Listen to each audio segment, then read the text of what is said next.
오늘은 출애굽기 14장에 있는 말씀을 통해서 우리가 예배하는 하나님은 어떤 분인가라는 제목으로 함께 말씀의 은혜 나누도록 하겠습니다. 구약의 출애굽기는 죄와 단절하고 하나님이 우리를 어떻게 구원하셨는가를 보여주는 구원의 대서사시다라고 얘기할 수 있습니다. 이스라엘은 애굽의 노예 상태로 있다가 노예의 옷을 입고 있었죠. 하지만 이제 출애굽해서 더 이상 노예가 아닌 자유자의 옷을 입게 됩니다. 그런데 문제가 한 가지 있었죠. 수백 년 동안 노예 생활을 했던 이스라엘이 그들의 생각과 정신, 행동이 하루아침에 자유인으로 변한 것은 아니었다라는 겁니다. 몸은 자유자였을지 모르지만 생각과 행동, 말은 여전히 노예 상태에 머물렀습니다. 본문은 이러한 이스라엘의 처지를 잘 보여주고 있습니다. 오늘 2절 말씀인데요. 이스라엘 자손에게 명령하여 돌이켜 바다와 믹돌 사이에 비아히롯 앞 곧 바알스본 맞은편 바닷가에 장막을 치라라고 말씀합니다. 여기서 바다는 홍해를 의미하고 또 다른 지명인 비하히롯이라는 지명이 나오죠. 학자들이 어디인지 정확하게 특정할 수는 없다라고 이렇게 연구가 되어 있는데, 이 비하히롯이 어딘지는 모르나 바알스본 맞은편이었다라고 얘기합니다. 이 바알스본이라는 것은 바알의 동쪽 신당을 가르치는 말인데, 다시 말해 이스라엘이 진친 곳 바알신, 날씨와 풍요를 다스리는 가나안 신이었던 바알의 신당 바로 앞에 진을 치게 되었다라는 겁니다. 이스라엘이 출애굽해서 머문 장소가 저는 굉장히 상징적으로 다가옵니다. 바로 오늘 우리가 성도가 처한 현실과 마치 하나로 오버랩되는 것 같기 때문입니다. 여러분, 우리가 예수 믿는다고 바로 세상이 천국으로, 낙원으로 변하지 않습니다. 여전히 우상을 섬기는 세상 한복판에 우리는 때로 홀로 외롭게 서 있는 나 자신의 모습을 발견하게 되죠. 우상과 죄가 지배하는 이 세상 한복판에 살면서 어떻게 우리는 믿음을 드러낼 수 있을까요? 세상과 악이 힘을 잘 보여주는 인물, 바로 애굽왕 바로 왕입니다. 바로는 모세와談判을 벌여서 이스라엘 백성을 놓아주기로 결정합니다. 서로 대화가 잘 돼서 그런 결론에 이른 것이 결코 아니죠. 하나님께서 10가지 재앙을 애굽에 부으시고 어쩔 수 없기에 바로는 이스라엘 백성을 놓아 보냅니다. 밤에 바로가 모세와 아론을 불러서 이르되 너희와 이스라엘 자손은 일어나 내 백성 가운데서 떠나 너희의 말대로 가서 여호와를 섬기며 너희가 말한 대로 너희 양과 너희 소도 몰아가고 나를 위하여 축복하라 말합니다. 이 구절만 딱 읽으면 바로가 이스라엘에게 엄청난 호의를 베풀었구나라고 여겨질 정도입니다. 그냥 보내는 것뿐만 아니라 귀중한 자산이었던 양과 소, 이 가축까지도 가지고 가고 심지어 나를 위해 복을 빌어달라라고까지 말한 바로입니다. 그런데 여러분, 예나 지금이나 권사자들의 기억은 너무 쉽게 왜곡되고 조삼모사라고 그러죠. 하루아침에 순식간에 변화하는 것을 보게 됩니다. 자신이 모든 것을 할 수 있는 신과 같은 존재로 착각하기 때문입니다. 한자 성어 가운데 아복기포 불찰록이라는 이런 표현이 있습니다. 나 아자에 배복자, 이미기자, 배부를 포자와 안일 불자, 살필 찰자, 그 다음에 노비 노자, 종 노자와 마지막에 줄일 기자를 씁니다. 이 한자를 잘 아시는 분들은 무슨 의미인지 풀이가 되시겠죠. 풀어보면 내 배가 부르니 종의 배고픔을 알지 못한다라는 뜻의 아복기포 불찰 녹이라는 뜻입니다. 임금이 백성의 배고픔을 이해하지 못하는 상황입니다. 내 한 말대로 무엇이든지 다 이루어지기에 여기서 한 말 저기서 쉽게 뒤집는 것이 다반사입니다. 그래서 권세를 가진 자는 더욱더 귀를 열어야 하죠. 민심이 어디에 있는지 백성의 마음을 헤아리는 정치를 펼쳐야 성군이 되지, 이를 헤아리지 못하면 비극적인 최후를 맞는다라는 것, 역사가 보여주는 교훈입니다. 축복하면서 떠나라라고 말한 바로는 자신이 한 말을 바로 잊어버리고 순식간에 돌변하고 있지요. 이스라엘이 도망쳤다라고 생각합니다. 그 백성이 도망한 사실이 애굽 왕에게 알려짐에 바로와 그의 신하들이 그 백성에 대하여 마음이 변하여 이르되 우리가 어찌 이같이 하여 이스라엘을 우리를 섬김에서 놓아 보내었는가 후회합니다. 왜 마음이 변해였을까? 이스라엘은 바로와 애굽 백성을 섬기는 종이었습니다. 이들이 좋은 섬김을 베풀었는데 어느 날 섬기는 노예들이 다 떠나버리게 되자 자기들이 불편해진 것이죠. 여러분, 일꾼이 떠난다면 새로운 일꾼을 구해서 그 일을 계속 맡기면 될 터인데 애굽과 이스라엘의 관계는 달랐습니다. 애굽은 주인이고 이스라엘은 노예입니다. 여러분, 노예는 계약으로 맺어진 관계가 아니라 죽을 때까지 노예로 태어나면 노예로 일해야 하는 거죠. 바로는 이스라엘을 풀어주자마자 후회합니다. 노예는 영원히 노예일 뿐인데 내가 순간적인 판단을 잘못해서 놓아주고 말았구나. 그러니 다시 이스라엘을 잡아오리라. 너희가 다시 돌아오지 않는다면 내 군대의 칼에 죽음을 면치 못하리라 라고 하며 이스라엘을 쫓아가고 있습니다. 바로 왕은 폭군이요 제국의 지배자입니다. 늘 자기 마음대로 결정을 손바닥 뒤집듯이 변경했는지 모르지만 이 바로의 변심에 이스라엘도 흔들리게 되죠. 오늘 14장 12절의 말씀 우리 같이 한번 읽어보겠습니다. 우리가 애굽에서 당신에게 이른 말이 이것이 아니냐 이르기를 우리를 내버려 두라. 우리가 애굽 사람을 섬길 것이라 하지 아니하더냐. 애굽 사람을 섬기는 것이 광야에서 죽는 것보다 낫겠노라. 이스라엘 백성이 그들의 지도자인 모세에게 한 말입니다. 가장 중심에 무슨 말이 있습니까? 우리를 내버려 두라. Leave us alone. 이렇게 얘기하죠. 사춘기 자녀들이 부모님에게 날 좀 내버려둬요 라고 이렇게 얘기하는 게 아니라 이스라엘 백성이 그들의 지도자인 모세에게 내버려 달라라고 말하고 있습니다. 여러분, 이것이 믿겨지십니까? 성경에 만약에 기록을 안 했다면 우리가 확인할 길이 없을 터인데 이스라엘의 변심이 얼마나 컸는지 성경은 뚜렷이 기록해 두었습니다. 출애굽기 앞장 40, 30절에 가면 이런 기록이 있죠. 아론이 여호와께서 모세에게 이르신 모든 말씀을 전하고 그 백성 앞에서 이적을 행하니 백성이 믿으며 여호와께서 이스라엘 자손을 찾으시고 그들의 고난을 살피셨다 함을 듣고 머리 숙여 경배하였더라. 모세가 기적을 베풀고 하나님의 말씀을 전할 때 백성은 하나님이 살아계심을 믿었습니다. 그리고 그 앞에 엎드려 절하며 하나님의 놀라운 일을 찬양하는 그야말로 선민 이스라엘 모습입니다.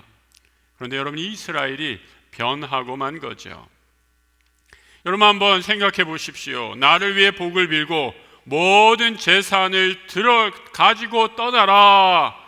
그리고 마음을 이렇게 말한 바로가 마음을 바꾼 것과 하나님께 경배하고 영광을 돌렸는데 우리 좀 내버려둬요. 왜 이렇게 우리를 힘들게 합니까? 이렇게 말하는 이스라엘과 누가 더 변절의 끝판왕인 것 같습니까? 저는 아무리 생각해봐도 이스라엘 백성 같습니다. 바로는 원래 그런 인간, 그런 존재입니다. 세상의 힘으로 자신의 권세로 약한 사람 괴롭히고 착취하는 존재가 바로입니다. 그래서 이름이 바로예요. 바로는 그렇다 치고, 근데 여러분, 이스라엘은 좀 달라야 하지 않을까요? 하나님의 은혜로 구원받았지만 그 은혜를 망각해버립니다. 어디 이뿐입니까? 광야에서 투덜대는 이스라엘의 가장 큰 불만, 애굽 땅에서 노예로 있을 때 먹던 고기를 그리워합니다. 내가 여기에서 굶어 죽게 되었구나 원망하죠. 이스라엘은 분명 노예의 옷을 벗었습니다. 하지만 여전히 그들의 생각과 습관, 말은 노예의 옷을 입고 있습니다. 바로의 군대를 보자마자 하나님의 은혜고 뭐고 지난 날을 다 깡그리 잊어버립니다. 바로가 가까이 올 때에 이스라엘 자손이 눈을 들어 본즉 애굽 사람들이 자기들 뒤에 이른지라 이스라엘 자손이 심히 두려워하였다 말합니다. 눈을 들어 하나님을 봐야 하는데 이스라엘은 애굽 군대를 보자 낙담합니다. 하나님께서 10가지 재앙을 애굽에 부어서 이스라엘을 구원하셨습니다. 지금도 광야에서 불기둥과 구름기둥으로 인도하셨는데 전날에 그 은혜를 다 잊어버립니다. 하나님 망각하고 눈앞에 바로 닥친 현실의 장벽에 절망할 때 그들이 내린 최선의 결론은 다시 이전으로 돌아가자라는 것입니다. 영적으로 생명의 길, 좁은 길로 뚜벅뚜벅 걸어가도 모자를 터인데 다시 이전 삶으로 노예의 나라로, 죄의 나라로 들어가고자 합니다. 여러분, 익숙한데 머무르고자 하는 것이 인간의 본성입니다. 여러분, 오늘 3부 예배 오신 성도님들 어디에 앉으셨습니까? 제가 이렇게 보니까 거의 지난주에 앉은 자리 그대로 앉으셨네요. 예. 여러분, 우리가 늘 앉는 자리가 거의 정해져 있어요. 그래서 내가 늘 앉는 자리 누가 이렇게 다른 사람이 앉으면 이 사람 누구야? 이거 내 자리인데 라고 우리가 말은 못해도 속으로나마 그러시잖아요. 그죠? 왜냐? 내가 가진 이 컴포트 존이 있어요. 내가 가진 이 편한 공간이 있는데 그곳에 누가 이렇게 침입해 들어온다라고 생각을 하면 굉장히 불편하게 생각하는 것이, 여러분이 뭐 인성에 문제가 있어서 그런 게 아니라 우리 모든 인간이 그런 성향이 다 조금씩 있다라는 겁니다. 그만큼 이 습관은 무섭습니다. 관성이다라고까지 얘기하지 않습니까? 이 관성을, 습관을 고치는 것 힘듭니다. 불편함이 따르고 심지어 죄의 습관을 고치는 것, 피 흘리기까지 싸워야만 하는 영적인 전쟁입니다. 변화하기 위해선 피를 깎는 노력이 있어야 합니다. 교회는 2000년이 넘게 생명력을 유지할 수 있었던 이유, 교회는 바로 예수 안에서, 복음 안에서 늘 새로워지는, 개혁되는 그런 하나님의 공동체였기 때문이죠. 복음이 주는 능력 안에서 이전의 죄의 모습, 구태의연한 습관을 벗어버리기 위해 끊임없이 개혁하고 새로워지는 능력이 교회의 DNA 안에 내재해 있기 때문입니다. 어릴 적에 읽은 동화 중에 왕자와 거지의 이야기 여러분 잘 아실 것입니다. 왕자와 거지는 신분이 너무나 다른 존재이죠. 하지만 이 둘이 신비하게도 무슨 출생의 비밀이라도 있었는지 얼굴이 너무나 닮았습니다. 왕자는 왕궁에서의 화려한 삶이 너무 따분했기에 왕궁을 벗어나고자 안달입니다. 거지는 거리에 배고프고 비루한 삶이 너무너무 싫어서 왕궁의 화려하고 풍족한 삶을 동경합니다. 그래서 둘은 우연히 만나 옷을 바꾸어 입지요. 옷을 바꾸어 입었지만 해결되지 않은 것, 바로 그들의 내면이었습니다. 왕자의 옷을 입은 거지는 여전히 거지의 말투와 행동을 하고 있었고, 거지의 옷을 입은 왕자는 누더기를 걸친 채 왕자의 말투와 행동을 하고 있었던 것이죠. 출애굽한 자유인이었던 이스라엘은 여전히 노예의 모습입니다. 애굽을 벗어나면 저절로 자유인이 되리라 생각했지만 겉모습뿐이었습니다.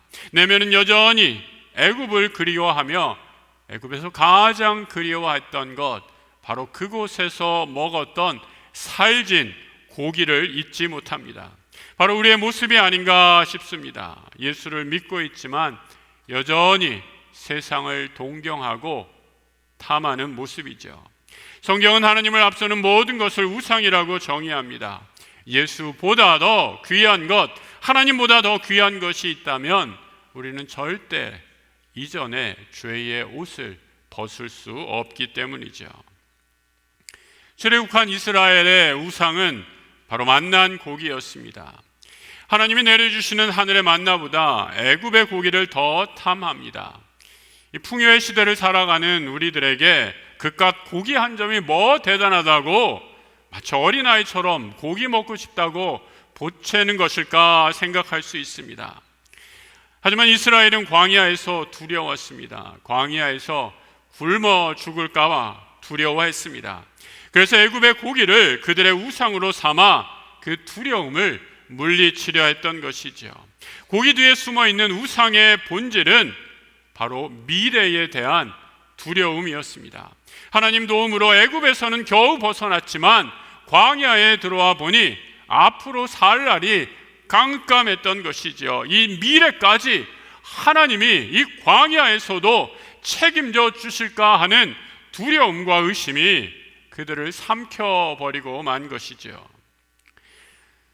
신약 성경에서 사도 바울은 예수를 믿는 것, 성도가 된다라는 것은 예수 그리스도로 옷 입는다라고 표현하고 있습니다. 예수로 옷 입는다는 것, 단순히 겉모습만 치장하는 것이 아닙니다. 우리의 내면이 변화하는 것을 의미하죠. 하나님보다 더 사랑한 세상의 우상을 과감히 던져버리는 것, 내 안에 하나님을 온전히 신뢰하지 못하고 두려워하는, 의심하는 나약한 믿음을 떨쳐버리고 하나님만을 바라보는 것, 이것이 바로 예수로 옷 입는 예배자의 모습입니다. 오늘 함께 예배하는 우리 모든 성도들, 예수 그리스도로 온전히 옷 입는 하나님 나라의 예배자들 되시길 주의 이름으로 축복합니다. 모세를 통해 두려워하는 백성에게 주신 하나님 말씀 13절 이하에 이렇게 이어지고 있습니다. 같이 한번 읽어보겠습니다. 너희는 두려워하지 말고 가만히 서서 여호와께서 오늘 너희를 위하여 행하시는 구원을 보라. 너희가 오늘 본 애굽 사람을 영원히 다시 보지 아니하리라. 여호와께서 너희를 위하여 싸우시리니 너희는 가만히 있을지니라. 여러분, 은혜는 무엇입니까? 은혜는 하나님 앞에서 가만히 있는 것입니다. 하나님이 나를 위해 행하시는 일을 잠잠히 지켜보는 것, 내가 구원을 위해 할 수 있는 것은 아무것도 없음을 인정하고 하나님 앞에 엎드리는 것, 그것이 바로 은혜입니다. 구원에 있어서 나의 철저한 무능력을 인정하는 것이죠. 가만히 있을 때 하나님이 오늘 너희를 위해 싸우시리라 약속하십니다. 구원이 오직 여호와 하나님께 있음을 인정하라라는 것이죠. 여러분, 가만히 있는 것 그냥 쉽게 세상에 그렇게 쉬운 게 어디 있어 라고 이렇게 생각하실지 모르지만, 이 전쟁터에서 가만히 있는 것 보통 힘든 일이 아닙니다. 여러분, 전쟁터에서 지금 이스라엘 백성들이 처한 전쟁터는 어떤 전쟁터입니까? 애굽의 군대가 막 쫓아옵니다. 그리고 앞에는 홍해가 가로막혀 있습니다. 그런데 그 상황에서 여러분 가만히 있을 수 있겠습니까? 뭐라고 하라고 난리죠. 어떻게 가만히 있을 수 있겠습니까? 이 재미있는 통계가 하나 있습니다. 여러분, 요즘에 이 전쟁은 다 이렇게 디지털로 해서 AI가 치르는 전쟁이다라고 하면서 이렇게 버튼 하나만 누르면 이제 세계가 어떻게 될지 모르는 그런 최첨단의 시대를 살아가고 있지 않습니까?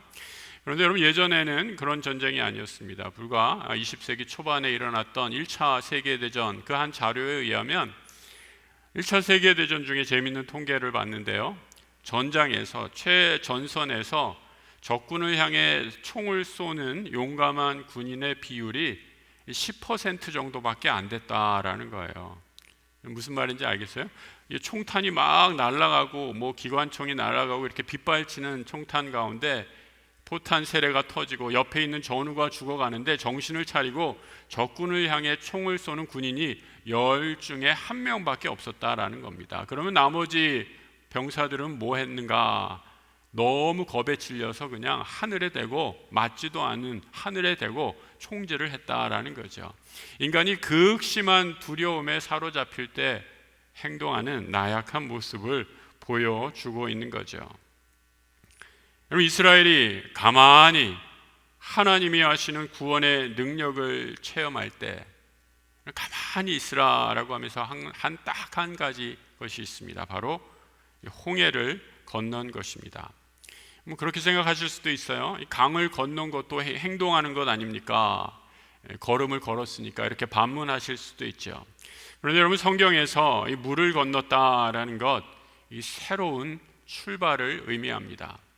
우리가 세례를 받을 때 물속에 들어갔다가 물 밖으로 나오지 않습니까? 물속에 들어갈 때 이것을 침례라고도 표현하죠. 물속에 들어갈 때 이전에 나의 옛 자아, 죄의 자아가 죽는 것이죠. 그리고 이제 물속에서 다시 나와 죄의 자아가 죽고 예수를 주인으로 섬기는 새로운 내 삶이, 새로운 내 모습이 새로운 모습으로, 새로운 피조물로 살아가게 되는 것이 바로 세례의 의미입니다. 노아의 홍수가 바로 대표적인 예이지요. 세상을 창조하신 하나님께서 죄로 가득한 것을 보시고 홍수로 세상을 다 쓸어버리십니다. 그리고 노아의 가족과 방주에 탄 새 생명을 통해 새로운 인류를 시작하셨습니다. 물은 그래서 옛 생활을 단절하고 새로운 출발, 새 질서를 의미합니다. 홍해의 저편은 바로의 칼이 몰고 오는 죽음의 바다입니다. 하지만 홍해의 이편은 하나님이 인도하시는 생명의 바다입니다. 죽음의 바다에서 생명의 바다를 건너야만 살 수 있는 것이죠. 이스라엘은 홍해를 건넜지만 바로의 군대도 홍해를 건넜습니다. 하지만 한 무리는 생명의 문이 열렸는데 반해 또 다른 무리에게는 죽음의 문이 열렸습니다. 이 둘의 차이가 무엇인가? 신약성경의 시브리서의 기자는 이를 이렇게 말해주고 있습니다. 믿음으로 이스라엘 사람들은 홍해를 마른 땅을 지나가듯이 건넜습니다. 그러나 이집트 사람들은 그렇게 해보다가 빠져 죽었다라고 말하고 있습니다. 우상으로 가득한 세계, 바로의 권세, 세상의 악한 영이 지배하는 세상에서 우리를 지키는 것 바로 믿음입니다.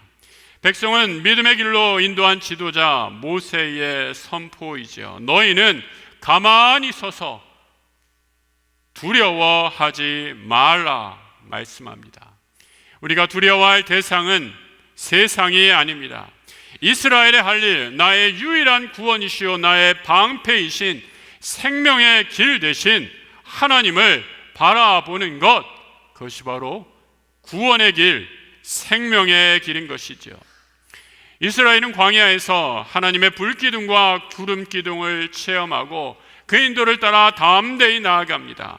하지만 홍해를 앞에 두고 바로의 군대의 추격에 그들의 믿음은 산산조각 무너져 버리고 맙니다. 원망과 불평이 쏟아지죠. 이스라엘의 신앙이 바로 거기까지였던 것이죠. 몸은 자유했으나 마음은 여전히 바로의 종이었던 것입니다. 사랑하는 성도 여러분, 우리들의 영적 전쟁은 아직 끝나지 않았습니다. 우리가 예배하는 하나님, 우리의 몸과 마음, 하나님만을 온전히 섬기기를 원하십니다.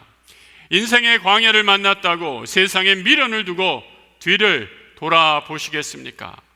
바로 지금 여기에서 놀라운 일을 행하시는 하나님을 바라보고 뚜벅뚜벅 믿음의 행보로 나아가는 것, 그것이 바로 우리 성도의 삶인 것입니다. 내 능력과 세상을 의지하는 것이 아니라 이 믿음으로 세상을 두려워하지 않고 하나님이 행하시는 놀라운 일을 체험하는, 함께 예배하는 우리 모든 예배자들 되시길 우리 주님의 이름으로 축복합니다. 함께 기도하겠습니다. 하나님 아버지, 우리의 참된 예배의 대상이신 우리 주 여호와 하나님만을 신뢰하며 찬양합니다. 죄와 사망의 사슬에서 우리를 구원해 주시고 생명의 길을 열어주신 하나님, 인생의 광야를 만났다고 두려움에 빠져 이전에 죄의 길로 돌아가는 일 없게 해 주옵소서. 지금 여기 우상과 죄악이 다스리는 세상 권세 한복판에서도 우리를 위해 일하시는 하나님의 그 전능하심을 믿으며 구원의 하나님과 함께 믿음의 길 전진하는 참 예배자 되게 하여 주옵소서. 우리의 찬양과 예배의 이유 되신 우리 주 예수 그리스도의 이름으로 기도드립니다. 아멘.